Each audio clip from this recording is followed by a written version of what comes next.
తర్వాత ఆయనతో కూర్చున్నప్పుడు ఆయన మామూలుగా ఈవినింగ్ అయ్యేసరికి బజ్జీలు గిజ్జీలు వచ్చేస్తాయి, ఇంత బాసుమతి ఇది వస్తుంది ఇది.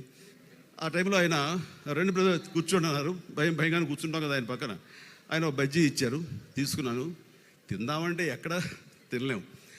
ఆ సమయం ఆయన ఒక మాట అన్నారు, బ్రదర్ మీరు బాగా అభివృద్ధిలోకి వస్తున్నారు, ఈ సంపాదించిన సంపద అంతా ఇనప మొక్కల మీద పెట్టద్దు, ఏదైనా మంచి హౌస్ కట్టుకోండి, ఆ తర్వాత స్థలాల మీద పెట్టండి, మనల్ని కాపాడేది అదే.